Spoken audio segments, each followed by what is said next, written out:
UK.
Now, the Pentagon has confirmed that the Biden administration is planning to send a missile defense system to Israel to protect against any Iranian threats, and American troops will be deployed to operate the system known as THAAD. Let's go live now to Mike Hanna, who's in Washington. So, Mike, I mean, the Pentagon shedding further light on reports initially made in the US media. What more do we know? Yes, there's been a series of reports in recent days that this is being contemplated, and now it's being confirmed by the Pentagon that a THAAD missile system will be sent to Israel. Now, THAAD stands for Terminal High Altitude Area Defense System. It's a kinetic system in terms of which there are no explosives on the defendant missiles. They use kinetic energy to destroy the incoming missiles. But it's got a far greater range than the Patriot systems that have already been deployed by the Pentagon, or indeed the Iron Dome defense system that the Israelis designed. So it is a step up. The important point, too, is that these systems are so complex that it requires a crew of 94 to operate, and trained crew of 94, and these will be U.S. soldiers. So you will possibly have U.S. soldiers on Israel soil as this crisis continues. Now, the system was deployed before. It was deployed in 2018 to Israel for a training exercise. And shortly after the October attacks last year, the president ordered the deployment of such a missile system to the region at an undisclosed location. So this is a system being put in place, and it is a significant step up of the U.S. support for Israel as this crisis continues. Yeah, definitely turning up the heat on a region already on edge. Mike Hanna, many thanks there. Mike Hanna in Washington, D.C. It's the deadliest drone attack Hezbollah has carried out against Israel in over a year. Its target, a military base in the northern city of Benyamina that sits between Tel Aviv and the port city of Haifa. Dozens of ambulances and military helicopters were seen evacuating the injured from the army base. 36 injured people arrived. 6 are in serious conditions. Some of the injured are currently undergoing surgery in the operating room. Some were treated in the emergency room and have been transferred to departments for further observation. Images shared on social media show the dining hall at the military facility, with damage to the ceiling. Others show a trail of blood in a corridor. Hezbollah has claimed responsibility for the attack.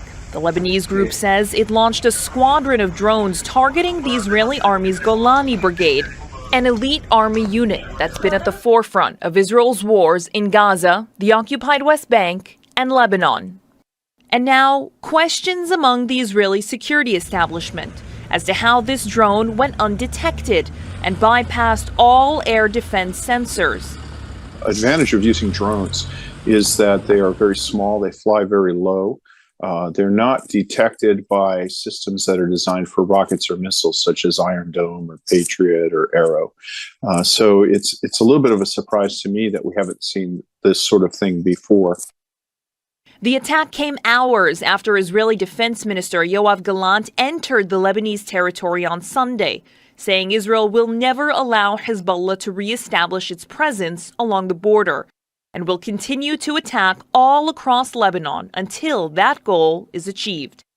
Hamda Salhout, Al Jazeera. Tensions in the Middle East are ramping up as Israel finalizes plans for a counterstrike against Iran, and it's expected to happen before the U.S. election, according to a CNN report. The retaliatory strike comes in response to Iran's massive ballistic missile attack on Israel earlier this month. While Israel's Prime Minister Benjamin Netanyahu is closely monitoring U.S. politics, officials claim the military response won't be tied to the upcoming election on November 5th. However, the timing could push the conflict to the forefront for American voters. Netanyahu assured President Biden that the Israeli Defense Forces will limit their strike to military targets, steering clear of oil refineries or nuclear sites. That's in line with the Biden administration's concerns.